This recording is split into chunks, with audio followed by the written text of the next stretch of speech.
welcome to the next session on REST. So REST stands for representation state transfer. There are two ways of implementing a web service. So either it's a SOAP web service or it's a REST web service. For a REST web service, we call it as a RESTful web service. So to understand difference between them, so a SOAP is a protocol, but REST is not a protocol, it's a architecture. So architecture in the sense there are some rules on protocols which are defined, using which two APIs can communicate to each other, or two applications can communicate to each other. But it's quite simple and quite effective if we compare it to SOAP, because SOAP is quite complex, as we have already discussed earlier.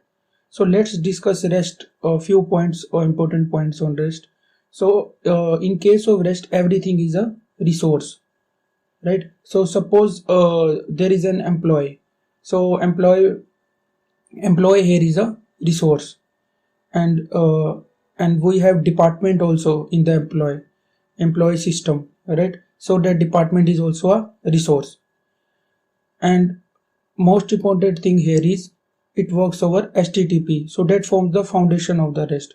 Without HTTP, REST is nothing, because HTTP exposes many methods using which REST works quite smoothly, and it's quite effective also, right? So we will understand this in few minutes. And in case of REST, since that everything is a resource here, so any information can be accessed through the URI.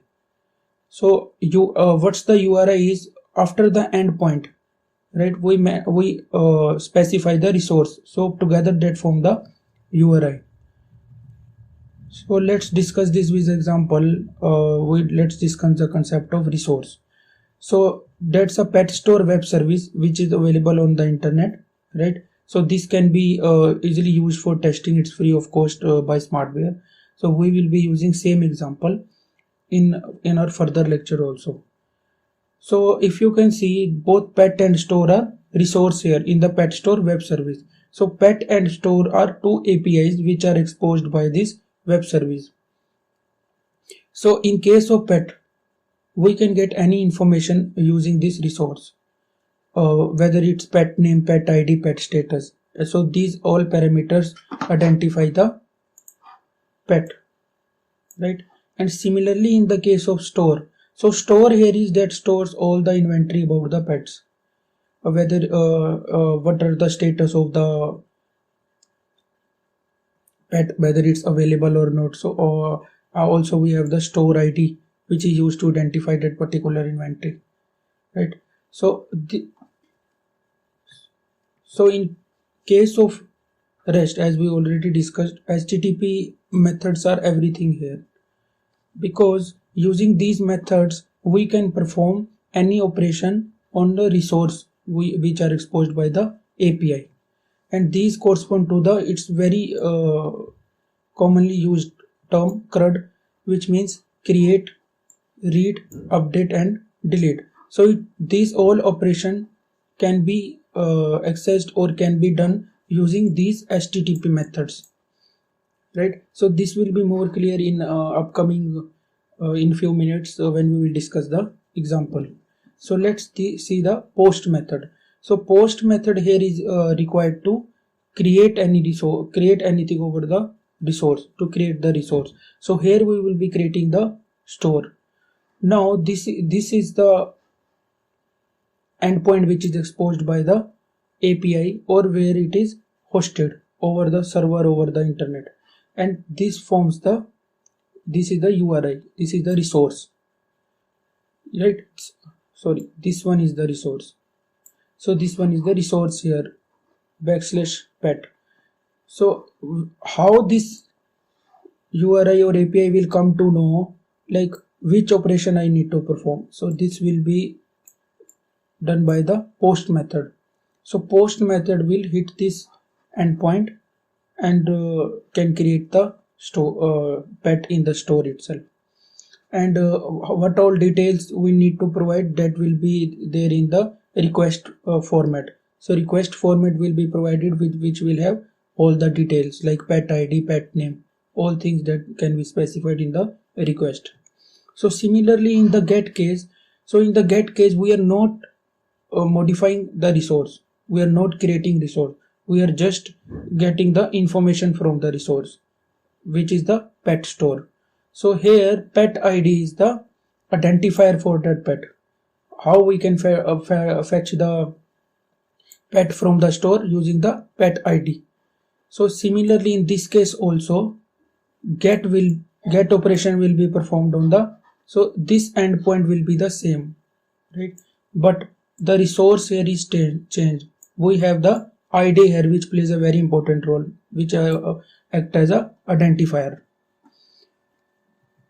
So in case of update, if you notice here we will be updating the existing pet, we are not creating the existing pet. So how the API will identify whether I am creating the resource or I am updating an existing record, right? So this put operation will, use to identify that. API will use this operation to identify what all operation I need to perform. So if you have noticed, in case of creating the pet also, exactly same endpoint was used, exactly same resource was there, right? So how it will be differentiated? Using the method, that is put method here, right? To update the existing pet. So that's how important HTTP methods are here.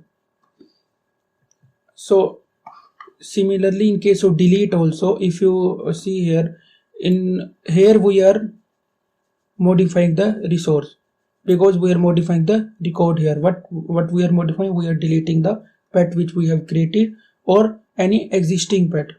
So this is also same like the get request, right? So in case of get request also, we are not sending any request to the API, similar like we did in the get one. But how it will differentiate is, so this resource is the different here, right? So we have the pet resource, but we have this URI is changed now here. So this pet ID will be used to identify which pet I need to delete. So API will come to know using this ID. And how it will differentiate between get and delete? This delete operation, this delete method will be used, right? So I think so you all are now clear about the REST architecture. And one more thing to note here is this service which we have discussed this is called RESTful web service. So REST and RESTful web service are used interchangeably, so please don't confuse that. So thank you guys.